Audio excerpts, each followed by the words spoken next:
Welcome students on our YouTube channel, and today we will study poem from unit 8 of our English textbook, that is Marigold, and the title of today's poem is A Little Turtle। तो बच्चों, आज की कक्षा में आपका स्वागत है। और आज हम जो हमारी इंग्लिश की टेक्स्ट बुक है मैरीगोल्ड, उसमें यूनिट 8 में पोएम है जिसका टाइटल है ए लिटिल टर्टल। तो हम उसका अर्थ जानेंगे, उसका रेसिटेशन करेंगे और उसमें जो न्यू वर्ड्स आए हैं उनको भी समझेंगे, और उसके बाद जो टेक्स्ट बुक की एक्सरसाइज है उसको पूरा हम सोल्व करेंगे। तो मैं उम्मीद करता हूँ आप इस वीडियो को पूरा ध्यान से देखेंगे और समझेंगे। तो चलिए बच्चों, शुरू करते हैं आज की पोएम ए लिटिल टर्टल। टर्टल क्या होता है बच्चों? कछुआ। कछुए को टर्टल कहते हैं इंग्लिश में। तो लिटिल होता है छोटा। ए लिटिल टर्टल मतलब एक छोटा कछुआ। से the poem allowed with actions. Poem को जोर से कहना है एक्शंस के साथ। तो हम पोएम का रेसिटेशन कर लेते हैं। I am a little turtle, I crawl so slow, I carry my house wherever I go, when I get tired I put in my head my legs and my tail and I go to bed. तो हमने recitation किया, इसमें कुछ new words आए हैं, अब हम उनका अर्थ जान लेते हैं। उसके बाद पूरी पोएम की हम हिंदी करेंगे। न्यू वर्ड्स को मैंने पहले ही अलग से लिख लिया है। पहला न्यू वर्ड है कैरी। कैरी मतलब ले जाना। सेकंड वर्ड है क्राउल। क्राउल होता है बच्चों रेंगना। थर्ड वर्ड है टायर्ड। टायर्ड मतलब थका हुआ। फोर्थ वर्ड है टर्टल। टर्टल मतलब कछुआ। फिफ्थ वर्ड है लिटिल। लिटिल मतलब छोटा।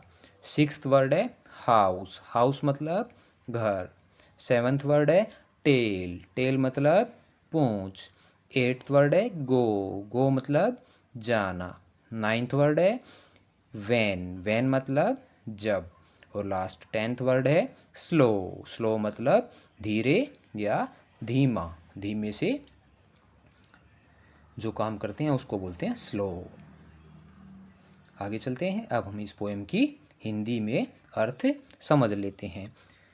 आई एम ए लिटिल टर्टल, मैं एक छोटा कछुआ हूँ। आई क्रॉल सो स्लो, मैं बहुत धीमे से रेंगता हूँ। आई कैरी माई हाउस, मैं अपना घर साथ में रखता हूँ। वेयर एवर आई गो, जहाँ भी मैं जाता हूँ।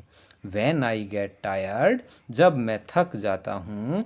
I put in my head, मैं इसमें अपना सिर अंदर कर लेता हूँ। My legs and my tail, मैं अपने पैर और अपनी पूंछ को भी अंदर कर लेता हूँ। And I go to bed, और मैं फिर सोने चला जाता हूँ। तो अब हमने इसका हिंदी में अर्थ समझ लिया।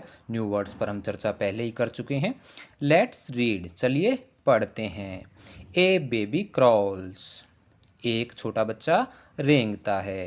क्रॉल मतलब रेंगना। ए टर्टल हैज ए शेल, एक टर्टल के पास एक शेल है। शेल कहते हैं बच्चों उस खोल को जो कछुए की कमर पर लगा होता है, वो बहुत मजबूत और सख्त होता है।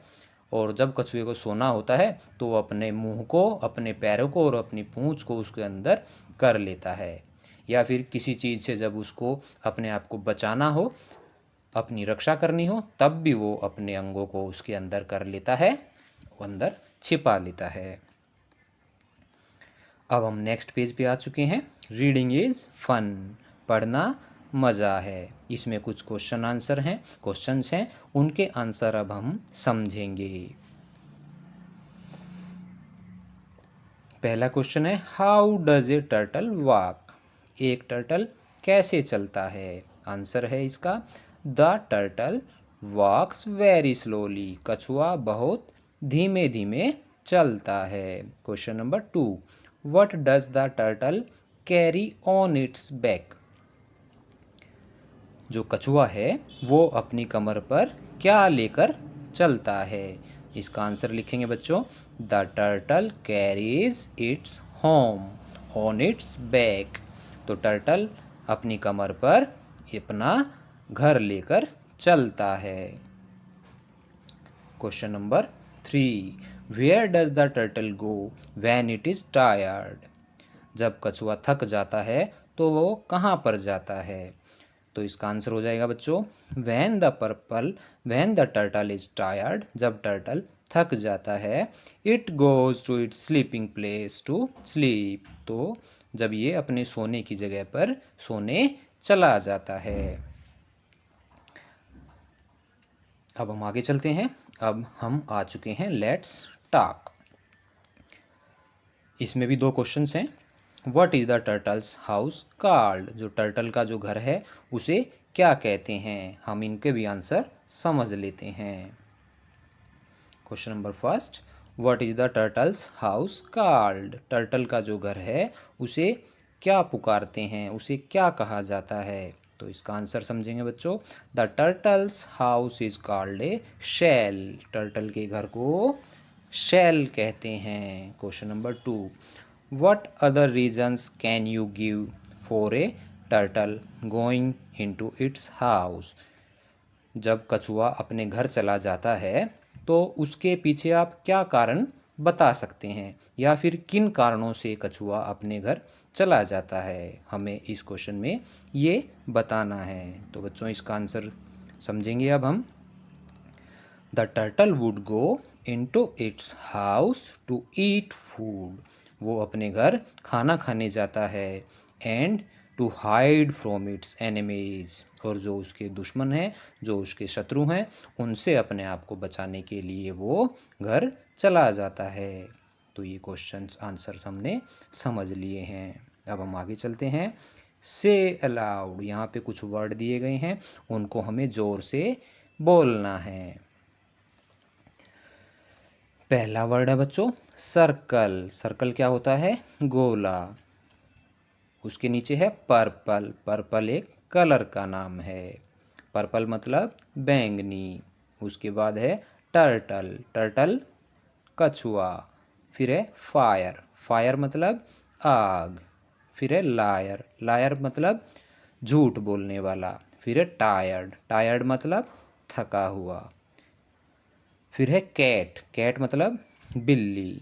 फिर है कोट। कोट मतलब खाट या चारपाई। फिर है कप। कप मतलब प्याला। अब है किक। किक मतलब ठोकर मारना या लात मारना। फिर है किंग। किंग मतलब राजा। फिर है किट। किट में बच्चों कई सारे चीज़ें होती हैं जो किसी काम में एक साथ प्रयोग की जाती हैं। जैसे कि आपने देखा होगा क्रिकेट किट, तो इसमें क्रिकेट खेलने का सामान होता है और वो क्रिकेट खेलने में प्रयोग होता है। फिर है जैसे शेविंग किट, तो इसमें शेविंग करने का सामान होता है और उन सब सामान को एक साथ रखा जाता है, इसीलिए उसको किट कहा जाता है। फिर है बच्चों क्वैक। क्वैक होती है बत्तख की आवाज़। फिर है क्वीन। क्वीन होती है रानी। फिर है क्विक। क्विक मतलब जल्दी से। बच्चों अब हम आ चुके हैं लेट्स शेयर। इसमें एक एक्टिविटी है, मैं पढ़ के सुना देता हूँ, आप इसे घर पर अपने खाली समय में कर सकते हैं। Imagine you are a turtle. आप कल्पना करो कि आप एक कछुआ हो। क्रॉल लाइक ए टर्टल, तो आपको कछुए की तरह रेंगना है। Now you are tired, so get into your shell and go to sleep. अब आप थक चुके हो और अब आपको अपने शेल में जाना है और सोना है। अब wake up and start to crawl again. अब आप जाग जाओ और दोबारा से क्रॉल करना, रेंगना शुरू करो। Now hide in your shell. अब अपने शेल में छिप जाओ। Because some naughty children are near you, क्योंकि कुछ शरारती बच्चे आपके पास हैं। तो इस एक्टिविटी को आप खाली समय में घर पर कर सकते हैं। अब हम आगे चलते हैं। Colour both the turtles. 2 कछुए हैं। पहले के नीचे लिखा हुआ है आई क्राउल सो स्लो, मैं बहुत धीमे से रेंगता हूँ। और दूसरे के नीचे लिखा हुआ है आई पुट इन माई हेड, मैंने अपना सिर अब शेल के अंदर कर लिया है। तो इनको आपको कलर करना है, ये भी आपके लिए एक एक्टिविटी है। अब हम आगे चलते हैं। अब हम आ चुके हैं एक्सरसाइज के लास्ट पेज पे। लेट्स रीड एंड राइट, चलो पढ़ते हैं और लिखते हैं। बच्चों यहाँ पर अंग्रेजी के अल्फ़ाबेट्स हैं जो कैपिटल फॉर्म में हैं, और यहाँ पर आपको ट्रेसिंग करनी है। डॉट्स लगाए हुए हैं जिनके ऊपर पेंसिल से आपको ट्रेस करना है। आपको अपनी बुक में इस पेज पर, पेज नंबर 90 पर इनको ट्रेस करना है, और इससे आपकी लिखने की प्रैक्टिस होगी और आप अच्छे से अल्फ़ाबेट्स को लिख पाएंगे। तो यहाँ पर आकर हमारी पोएम समाप्त हो जाती है। बच्चों, मैं उम्मीद करता हूँ आज की पोएम आपको अच्छे से समझ आई होगी। तो please like and subscribe our channel. Thanks for watching.